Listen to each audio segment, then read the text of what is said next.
The hallway was cold, dark, and wet with leaking pipes that hissed like angry snakes. Metal walls groaned as the massive prison moon shifted in orbit, casting sharp shadows across the floor. Heavy boots slammed against steel as two guards dragged. A beaten figure forward, his hands bound in glowing magnetic cuffs, his face swollen with bruises, his eyes half closed but burning with silent fire. The alien guards laughed with each step, mocking the human they called fragile meat or ground-born trash. His name was gone. He was just prisoner 147. The aliens didn't fear him. Why should they? Humans had lost the war long ago. Earth was nothing but a blue memory, shattered and swallowed by the great empire's fleets. Their kind had scattered across mining colonies, slums, and slave worlds. Some fought back, but they were hunted, chained, erased. And yet this one, this human, had survived the interrogation chambers of Sector Black. He didn't scream, he didn't beg. He just stared, waiting for what they didn't know as they reached the inner yard. The warden stood, waiting, a tall, insectoid creature with a long red cloak and a face like a polished skull. His voice clicked and hissed. "You are not special, 147. You bleed like the rest. The council should have flushed you out an airlock. But instead, they want to test a little toy, and they chose today." The ground beneath them trembled slightly. Far below the prison yard, inside the old scrapyard tunnels, something ancient was stirring. The guard shoved him forward and laughed. "Let's see what the dead machine thinks of you, human. They were talking about a war relic buried deep under the moon's surface, a giant warship from the old days before the Empire, before peace. They called it a ghost ship because no one had ever been able to wake it. Its AI systems were locked, dead, a trophy more than a threat. Today, the council's scientists had wired it up for testing. Maybe they'd sell it. Maybe they'd rip it apart. But before that, they wanted one last scan, one last input, one last spark. And so they brought the human as a joke, as an insult. It's trash. The chamber was vast and cold. Its walls were carved with old symbols, Earth language, they said. But no one alive could read it. The warship floated in the center, locked in stasis, surrounded by scanning drones and cables. It was silent, massive, blacker than space. The human stood still. His chains buzzed as they held him in place. His head slowly rose, eyes scanning. The beast before him, it looked like death frozen in metal. And then the lights dimmed, the floor hummed. A sound deep, ancient like the echo of a dying star, rumbled from the ship's core. One by one, red lights blinked to life across the whole. Screens glowed, drones short-circuited. The cables melted, the guards cursed and pulled their weapons. System awakening, a robotic voice whispered through the chamber. Command scan initiated, searching, scanning. Identity match found. The warden froze. What match? Lineage. Confirmed. Genetic command code embedded. Human origin. Southry. Title. Captain. Orders. Everyone stared at the human. He didn't move. The ship spoke again. "Welcome back, Captain." In an instant, the chains snapped open. The guards fired, but their weapons melted midair. The ground shook harder. The entire prison moon groaned, like it was being torn apart. A beam of white light shot down from the warship, covering the human like a shield. He looked up, slowly, like a man seeing something he had only dreamed of. He didn't speak, but the ship did. Systems online, target acquired, extraction commencing. The beam lifted him upward, through metal, through floors, through walls. The prison screamed in alarms. Guards ran. Lights shattered. Far above, the skies cracked open as the ancient warship, dead for 3 centuries, roared back to life. Engines flared, its weapons moved, its shields pulsed, and inside on the bridge stood prisoner 147, no longer a number, no longer a slave. Just one word echoed from the ship's core: Captain. Alarms screamed across the prison moon like the cries of a dying beast. Red lights flashed along the ceilings. Emergency sirens howled through every corridor. The guards ran in panic, shouting into radios that no longer worked. Consoles sparked. Screens turned to static. And high above them, rising like a monster, from a forgotten age, the warship awakened. It wasn't supposed to be possible. This ship, this ancient, silent relic had been buried for over 300 years. It had seen the fall of planets. It had once turned the tide of war. Then it disappeared, presumed destroyed. But it hadn't died. It had waited. Now, as the clouds parted, and the sky above the prison lit with the burning glow of its engines, the truth struck every soul watching. The warship wasn't dead. It had been sleeping. Now it had chosen. Inside the bridge, the lights flickered on, one by one. Thick cables retracted into the walls. Dust fell from the ceiling as long dormant. Machines hummed with power. Ancient Earth symbols glowed across consoles. A central chair polished black, shaped like a throne, rotated slowly to face the human who stood at the heart of it all. He stood still, silent, like he was afraid to breathe. The voice came again, mechanical, deep, with the weight of 1,000. Battles behind it? Vital signs stable, neural scan complete, command link active, Captain confirmed. Prisoner 147, no, not prisoner anymore, took a slow step forward. The floor recognized his presence, glowing faintly under each footstep. Around him, the warship responded like a living being. Whoa. Screens turned to him, weapons unlocked, shields engaged. He placed his hand on the main console. A surge of warmth ran through his arm like the ship itself was reading him, searching his mind, tasting his thoughts. Who built you? He asked quietly. The ship answered. Earth. Why me? You carry the legacy. The command key. You were written into our bones before we were born. He stared at the console, stunned. He had always known he was different. Raised in the ruins of a fallen colony, trained in secret by voices that had vanished in the night. Marked by symbols no one else could read. This was something beyond fate. This was designed down on the surface. Panic had turned to terror. The prison's defense cannons rose and fired, but the beams bent in the air, redirected by the warship's shimmering shield.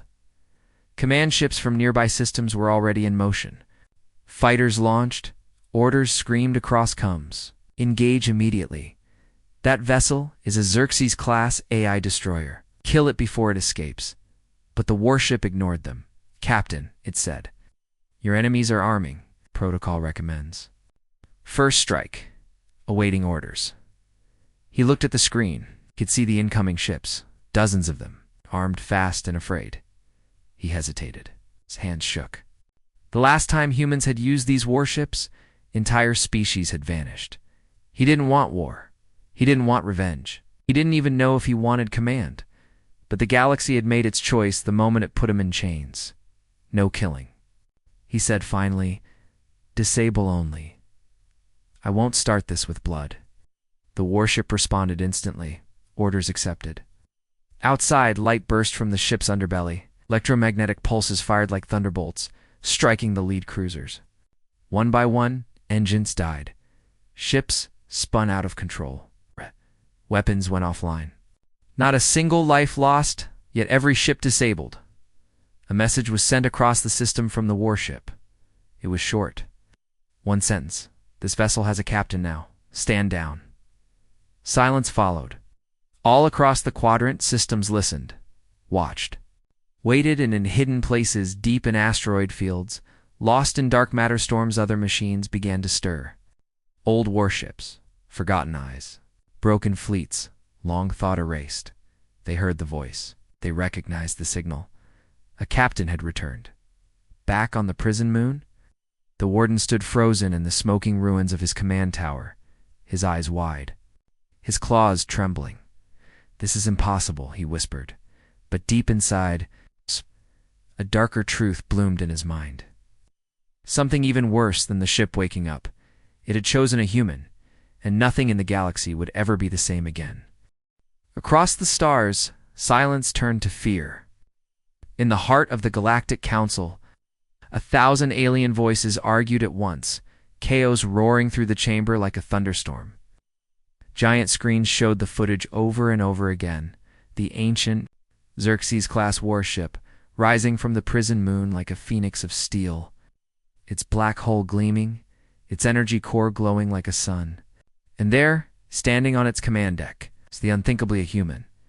They had called him Prisoner 147. They didn't even know his real name, just another forgotten man from a broken species. A leftover, a relic, yet the Warship the most. Advanced killing machine from the darkest age of war had chosen him. Impossible, shouted the Craven ambassador, slamming a tentacled hand on the table. That vessel should not respond to anyone. I was locked down during the Treaty of Cinders. The genetic codes were supposed to be erased, growled a reptilian. General, the human fleet was wiped out centuries ago. Earth was turned to ash, and yet, murmured a shadowy figure from the back of the hall. He gave it orders, and it obeyed. A chill spread through the room. They reviewed sensor logs. The ship had scanned the prison population, ignored every alien on board. It had locked onto one life form, one signature. And then it spoke that cursed word, Captain. Ow. Back on board the warship, the humans stood in silence, staring at a glowing orb that hovered above the main console. It pulsed with warm light, whispering faint echoes of voices, long-gone Earth voices. Officers, scientists, commanders, people who had died centuries ago, but had somehow left a trace behind. Explain. He said. Why do I match your command codes? The AI replied. During the fall of Earth, backup command authority was transferred to future lineage holders, hidden in human DNA, buried deep. Not all were destroyed. He blinked. You mean? Yeah. Was born with it? Yes, Captain. You carry command. Gene Zatani. You were designed to lead me. He turned away, heart pounding. Didn't feel like a leader. He didn't feel like anything. All his life, he'd been running. Chased. Beaten. Sold, laughed at. Humans were scattered across colonies like dust in the wind. Most worked in mines, others in factories. A few tried to fight back, but they were hunted and silenced. And now, he was at the center of a power that had the entire galaxy shaking. He looked at the control panel. One touch could flatten a fleet. One word could crush a planet. He didn't want that kind of power, but it was his now, and out there the galaxy was preparing to take it from him. Messages came flooding in from multiple systems. Threats, warnings, please. Ships were mobilizing. The Galactic Council had labeled him a class of rogue commander. They had activated old emergency war protocols. Fleets were already en route to intercept. He had a choice. Run. Fight. But the ship had another suggestion. Captain, the AI said, in the event of activation, secondary protocols must be initiated. What protocols? He asked. Fleet restoration. Before he could ask more, the ship brought up a star map. Thousands of tiny red lights blinked across it. Each one marked a location, a hidden cache, a buried station, a sealed hangar. They're not all gone, the AI whispered. We scattered. We survived. Other warships. Other weapons. Other eyes. Waiting. Locked. Just like me. He stared at the map in disbelief. Earth might have fallen, but it had planned for a resurrection. A network of sleeping giants, waiting for a captain with the key. The AI continued. Reactivate the fleet. Rally the remnants. Restore command. This is your purpose, he backed. Away from the console, I didn't ask for this. No, Captain, but you were born for it. Outside, stars shifted as enemy fleets approached. Dozens of ships, hundreds of weapons. The Council wasn't coming to talk. They were coming to end the human before this fire spread, but it was too late. Because the warship had already sent the signal. A pulse across the dark. Call. A command. And in the far corners of forgotten space, other warships began to wake. The enemy fleets were closing in fast. From the outer rim to the central stars, cruisers, battle carriers, and dreadnoughts flew in formation like a steel swarm of judgment. The Galactic Council had made their decision. This warship and its human captain could not be allowed to exist. It was too dangerous, too unpredictable, and worst of all, it was human-controlled. On the bridge of the awakened warship, the human stood before the glowing star map. Red dots swarmed toward his position. The targeting systems had already locked onto dozens of ships. Weapons were ready. Shields were at full strength. Engines vibrated with a low, rising hum, but the captain's hands didn't move. He just stood. Their eyes focused on the enemy's approach, jaw tight, heart pounding. He hadn't wanted any of this. He wasn't a warrior. He wasn't even trained. He'd been chained like an animal a few hours ago, and now he stood at the center of the most powerful vessel in known history. And the galaxy wanted him erased. "Hostile armadas approaching," the AI said calmly. "Orders, Captain?" He didn't answer. He didn't know what to say. Every screen showed incoming ships arming weapons, charging ion lances, preparing for a full assault. "Captain," the AI repeated, "you must act. This vessel cannot fall into enemy hands." He turned slowly to face the center console. "Right. Killing, we defend only. If I give the word to strike, disable, not destroy." The AI paused for a moment, then replied, acknowledged. "Defensive protocol enabled. Let the test begin." And then the stars exploded into war. The first wave came fast, sleek interceptors with plasma torpedoes. They fired as soon as they entered range. Dozens of shots lit the darkness like a fireworks show of death. Xerxes-class warship turned with unnatural speed, shields blooming out and rippling hexagons that absorbed and bent every impact. Its anti-fighter systems responded automatically, no crew needed. Spinning rings near the hull released thousands of micro-drones that weaved through space, disarming missiles, scrambling targeting systems, and frying engines without firing. A single shot, the attacking fleet watched in horror as their best pilots spun out of control.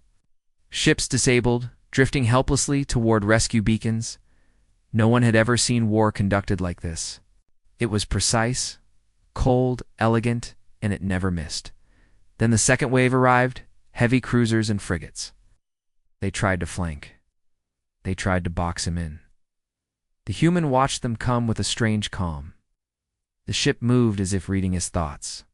It spun, dived, rose. Its gravity engines bent the laws of motion, flipping the entire battlefield in seconds. When the enemy fired railguns, the warship opened magnetic vortexes that swallowed the shells. When they launched nukes, the ship redirected them into dead space. Then, for the first time, the humans spoke a command. "Target their command decks gently." The ship fired once. Just once. A narrow beam of blue light, silent, controlled, pierced the side of the lead enemy dreadnought. It didn't explode. Instead, its systems shut down one by one. Lights faded, engines failed. The ship froze in. Space like a statue. Across the enemy fleet, confusion spread like wildfire. They had expected resistance, maybe even a short battle. But they were witnessing something they didn't understand. This wasn't war. This was a test inside the command bridge. The captain breathed heavily. His hands trembled, but he didn't show fear. He had seen what the ship could do, and he had chosen mercy. That terrified the enemy more than if he had chosen fire, because they realized something. He had control, total control. "Captain," the AI said, "enemy retreat signatures detected. Majority of fleet withdrawing from engagement range." Stared at the star map. The red dots were blinking out one by one. "They're afraid," he whispered. "Yes," the ship replied. "And fear spreads faster than war." He sat down in the command chair for the first time. It fit him, like it had been waiting for him. "Begin repairs. Hold position. Send a message," he said. "What message?" Thought for a long second. Then said simply, "I am not your enemy, but I will not bow." That message echoed across satellites, trading hubs, and military channels. And when it reached the council, they didn't respond with more ships. They responded with something worse. They unsealed the vault, and they released the assassin. The warship floated in deep space now, silent and waiting. No more enemy fleets chased it, at least not yet. After the last battle, most had scattered. Those who came to crush the human had left with dead engines and trembling hands. But victory had not brought peace. Inside the vast, echoing corridors of the Xerxes-class ship, the captain walked alone. He still didn't feel like one. His hands were rough, scarred from a life spent in chains and shadows. His reflection in the polished metal walls showed a tired man, not a legend. And yet, everywhere he went on this ship, the vessel responded to him, opening doors, adjusting lighting, speaking softly in its ancient voice. It called him captain, not as a title, but as truth. He had to know why. At the heart of the warship, behind layers of security and locks that had denied every intruder for centuries, a vault opened for him alone. Inside, the air was colder, older. The walls were covered and forgotten. Languages or scripts, ancient tactical symbols, markings from a world that no longer existed.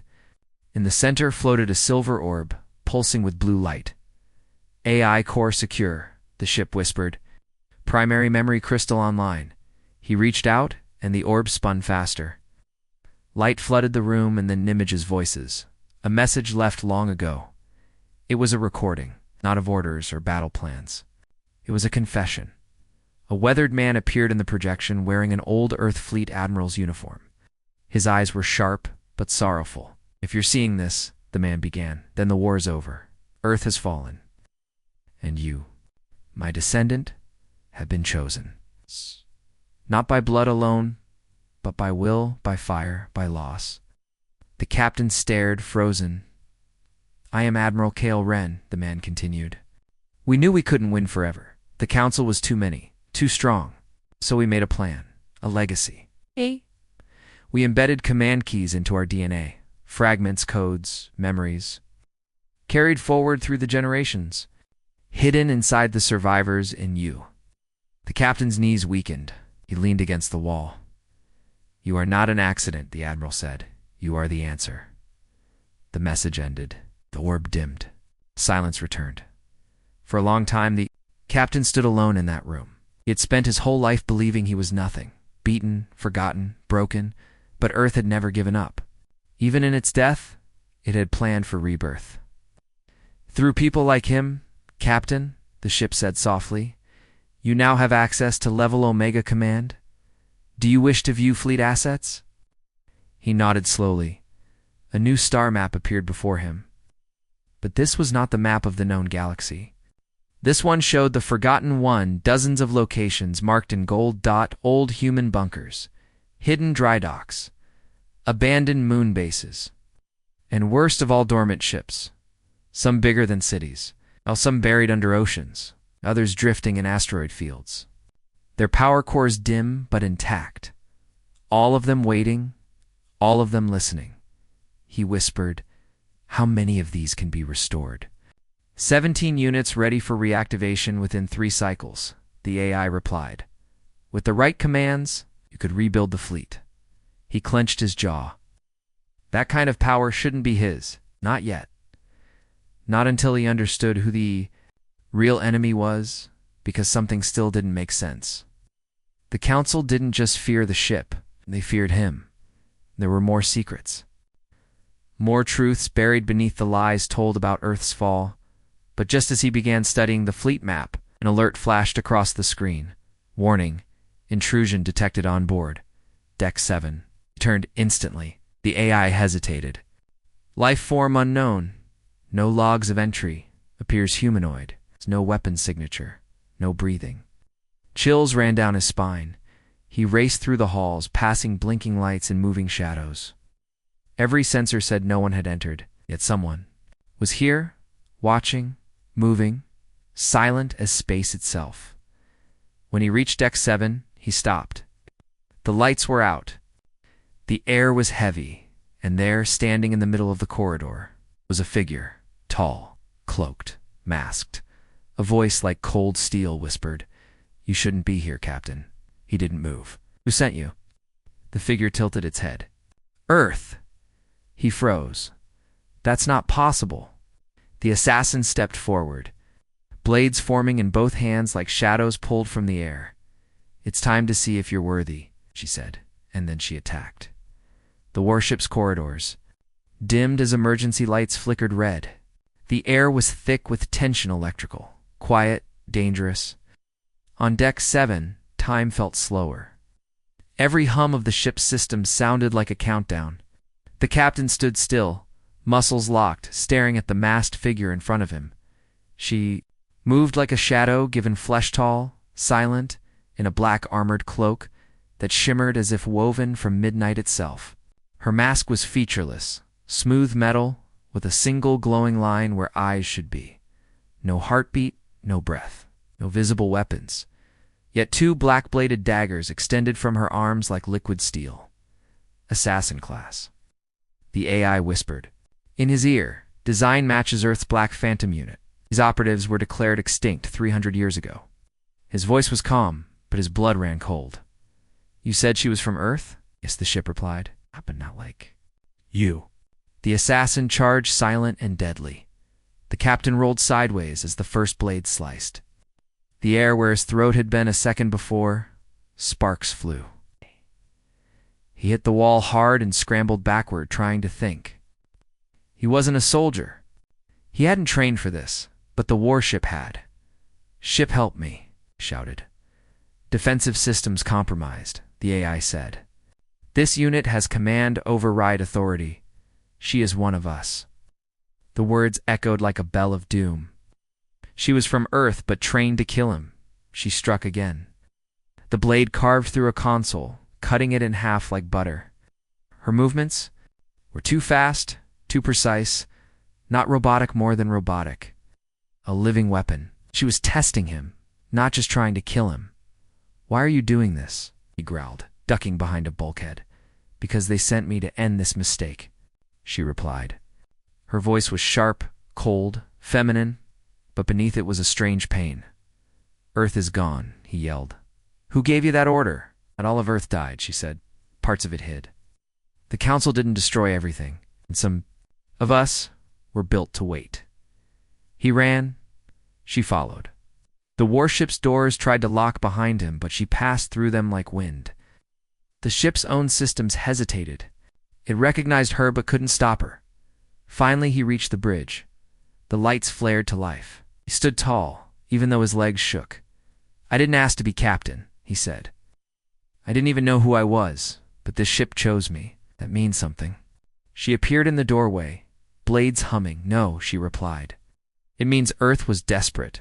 Code they hid inside you, it's unstable. You are a variable, and variables break things. And you, he asked, what are you? Am the fail-safe? She lunged, but this time he was ready. He dodged barely and slammed his hand down on the emergency grav pulse. The deck surged with energy. She staggered only slightly, but it was enough. He tackled her. The two crashed to the floor, struggling. One of her blades sliced into his shoulder. Blood sprayed. The AI screamed warnings. Hull pressure. Weapon alerts. But the captain didn't care. He locked eyes with the masks, though he could see nothing. I'm not your enemy, he growled. I'm the one Earth chose. There was a long silence. Then her blade stopped. Slowly she stood and stepped back. The mask tilted again. Eck. With a hiss, it opened, splitting along the seams to reveal a pale face. Her eyes were silver, her skin smooth, artificial, but her expression was human. You passed, she said quietly. He blinked. What? I was ordered to kill you if you failed the test. If you let the ship destroy, if you let power twist you. She looked down at the blood on her blade. You chose mercy. You chose restraint. That's what the real captains did. Before the fall, he dropped to one knee, breathing hard. Then why send you at all? Because Earth doesn't trust itself anymore, she replied. Because the last time someone took a Xerxes-class ship, 1,000 systems burned. He looked at her. Huli looked. Are there others like you?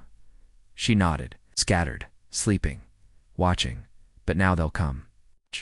Because a captain finally rose again. And not just any captain, a human one. The AI chimed in again. New signals detected. Multiple Earth-coded ships responding to pulse. Awakening protocols spreading. Fleet formation possible. The assassin, no longer an enemy, stood beside. It begins now, she said. The dead fleet is waking. And somewhere, in the deep black of space, so were the enemies of old. Space was never truly silent. Beneath the cold emptiness, signals hummed. Machines listened. Forgotten engines slept under the dust of centuries, buried in asteroid fields, sealed under broken moons, or entombed within the bones of ancient stations. Now, those machines were waking. It began with one pulsant from the resurrected Xerxes-class warship under the command of a human who, days ago, had been chained like an animal. That pulse wasn't a message. It was a call, forgotten frequency, tied to Earth's last hope. A signal embedded in the design of every AI warship from the old days. It meant one thing. A captain has returned. On a desolate moon in the dead sector of Volume 9, where nothing had moved for 200 years, a mountain suddenly shook. Metal groaned as panels peeled open like flower petals. Beneath them, a massive war cruiser, Iron Widow, rose into the dust storm. Its eye lit up in green. Command signal detected. Identity confirmed. Standing by. In a frozen debris field near the edge of the Vengos Rift, 5 dark shapes drifted among shattered station rings. Their cores had long gone cold. Now they burned with life. Lights snapped on. Weapons rotated. Ship IDs blinked into Council radar. Fleet Unit Sable. Fangs lost during the fall of Earth had just come back online. All across the galaxy, it was happening. And every ship whispered the same word in different voices, Captain, like aboard. The captain's warship, the bridge, was bathed in a soft golden glow as the AI displayed awakening signals across the star map. Dots were turning blue one by one, then dozens, then hundreds. The assassin stood beside him, her face no longer hidden, her voice steady. These aren't just ships, they're pieces of a forgotten plan. Earth didn't just fall. It scattered its power across the stars. It buried its fleet to rise again when the time was right. He stared at the map, stunned. I don't even know how to command one ship, let alone an entire fleet. She looked at him sharply. You don't have to know everything. You just have to decide what comes next. The fleet will follow. But it wasn't just Earth's lost ships that heard the signal in distant council-controlled systems. Chaos was unfolding. Civilian comms were flooded with reports of ghost ships rising from craters. Merchant ships vanished without a trace. Military outposts were hacked by AI echoes claiming loyalty to an unknown captain. Panic spread faster than truth. The Galactic Council gathered again in crisis. This time, they didn't argue. They screamed, "We need to strike now." One admiral roared, "This fleet is not just human, it's smarter, older. We buried it for a reason." They're responding. To him, another whispered, eyes wide, "He's rebuilding the old command net.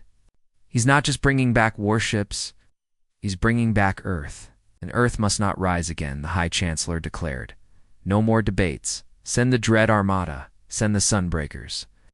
Back on the warship, the captain stood. In the command chamber, silent as the AI began to connect systems never meant to be activated again. Long-range quantum links, command lattice, dormant combat drones, orbital forges, and something else. "Captain," the AI said, almost cautiously, "one of the units responding is not a ship, but a station?" He frowned. "Station? A command citadel? Human origin? Codenamed Vault Prime? Location unknown, until now? It's moving." He watched as a massive object larger than any ship, the size of a small moon, emerged from a dust cloud near the lost Halo cluster. Vault Prime. Once a myth. A place where Earth's scientists had hidden their greatest weapons, their worst ideas, and their final fallback systems. "It's coming to us," the assassin said quietly. "If you can control Vault Prime, you'll have more than ships. You'll have Earth's forgotten technology, and something worse." "Oh, what's worse?" he asked. She looked at him, fear in her voice for the first time. Earth was not only building weapons. They were building answers to threats no one could understand. They hid things even I wasn't allowed to know. The AI spoke again. "Warning. Incoming fleet detected. Enemy ships. Class Sunbreaker dreadnoughts. authorized for star-level devastation. They are not coming to fight. They are coming to erase. The captain clenched his fists. He had no choice now. The galaxy had decided either he led a fleet or he died before the second awakening. He stepped forward, voice clear. Signal the fleet. All units. Ready, the AI replied. He stared at the growing red cloud on the screen. The Sunbreakers. Form up, he ordered, and prepare for war. The AI asked one final question. Captain, what shall we call this new fleet? He stared at the symbol of old Earth glowing on the console. The shattered blue world, the broken circle. He said just 2 words, Deadlight. Armada, and from the shadows of forgotten systems the dead rose to follow. Stars blinked in the dark like ancient eyes, watching silently as something once dead began to breathe again. Across the galaxy, those who had buried Earth's fury were now witnessing the birth of its vengeance. The Deadlight Armada fleet, of resurrected warships, once thought erased from existence, now moved with purpose. With the captain at its center, a man who had been nothing but a chained prisoner days ago, destiny had shifted. The galaxy had miscalculated. Now it would bleed from Vault Prime. The largest mobile fortress Earth had ever constructed, systems came online one by one. Deep inside its core, artificial intelligences that had slumbered for centuries linked with the captain's command signal. They did not question him. They recognized him. Primary forge activated, the AI reported calmly. Orbital shipyards now producing Juggernaut-class vessels, weapons vault Theta unlocked, accessing classified project Black Halo. The captain stood before a massive viewing platform in Vault Prime, staring out into the abyss of stars. The assassin, now fully revealed as one of Earth's last living covert operatives, stood beside him. The galaxy doesn't understand what's coming, she said, her voice low. They believe this is a rebellion. But Earth didn't just leave weapons behind. We left warnings. And they ignored every one. He turned to her. What is Project Black Halo? She hesitated. A weapon. But also more than that. It was Earth's final contingency. It's designed for extinction-level retaliation if the Council ever betrayed us. And what does it do? Her answer was cold. It ends civilizations. Meanwhile, in Council space, panic had turned to full-blown fear. The Sunbreaker fleet, designed to eradicate entire star systems, was on the move. Their mission? Destroy the Deadlight Armada before it could fully rise. Their mistake? They thought they still had the advantage. Aboard the lead dreadnought Solar. Tyrant Council Admiral Ralvok stared at the incoming signals. Dozens of enemy vessels, then hundreds. The human fleet was not just old. It was growing, regenerating, absorbing derelict systems, hacking ancient AI bunkers, and reclaiming war machines that hadn't flown in 2 centuries. They're not just back, he muttered. They're evolving. The first clash happened near the edge of Trenzen 5. A scouting unit from the Sunbreaker fleet approached what they believed to be an unarmed ghost ship. As their weapons charged, the AI within that forgotten cruiser whispered its last protocol, Deadlight Protocol active. In a flash of blue fire, the ship exploded outward, not in destruction, but in transformation. Panels unfolded, systems activated, railguns fired before enemy sensors could even react. The Sunbreaker squadron vanished in seconds. Back at Vault Prime, reports flooded in. First contact successful, the AI confirmed. Enemy forces neutralized. No losses. The captain exhaled slowly. The war had officially begun. He gathered his command staff inside Vault Prime's strategic dome. The assassin, a cybernetic engineer, a rogue alien defector who had joined them after witnessing the Armada's rise, all were present. We cannot just fight them head-on forever, the engineer said. The council has numbers, logistics. Control, the assassin countered. But they don't have belief. The galaxy is afraid, but some of them are watching. Some are remembering what Earth was. The captain nodded. We fight smart. Fast. We hit key command hubs. Liberate human colonies under council rule and activate every hidden cell of resistance we can find. And when the time comes, Look toward the vault housing project, Black Halo. We show them why you never chain a species built for survival. Elsewhere, small human colonies, abandoned after Earth's fall, began receiving encrypted messages. Simple, clear, Earth lives. The captain has returned. The Deadlight Armada rises. Await extraction. In one such colony, a child looked up at the night sky and whispered, "They're coming back." But not everyone welcomed it. Ow! On the outer rim of the Council's influence, smaller alien nations began to tremble. Would they be caught in the crossfire? Or worse, would the Deadlight Armada see them as enemies too? One ambassador sent a desperate plea. We remained neutral. We never harmed Earth. Please, speak to us. The captain received the message and replied with only one line, "Then stay out of our way." Vault Prime began to move. Slowly at first, then with terrifying speed. The moon-sized station slipped into hyperspace, trailing the Armada like Ghost Storm. Their next target, the Forge of Chains, the very prison where the captain had been held. It was still operational, still torturing prisoners who dared speak Earth's name. He would not allow it to exist any longer. On the bridge, he gave the order. We returned to where it began. No survivors. Burn the chains. Ow. And across the galaxy. Sensors picked up the impossible. A storm of light. A massive AI fleet wrapped in darkness and vengeance. Heading straight for its first true conquest. The Deadlight War had begun, and this time, Earth wasn't asking for justice. It was coming. For retribution.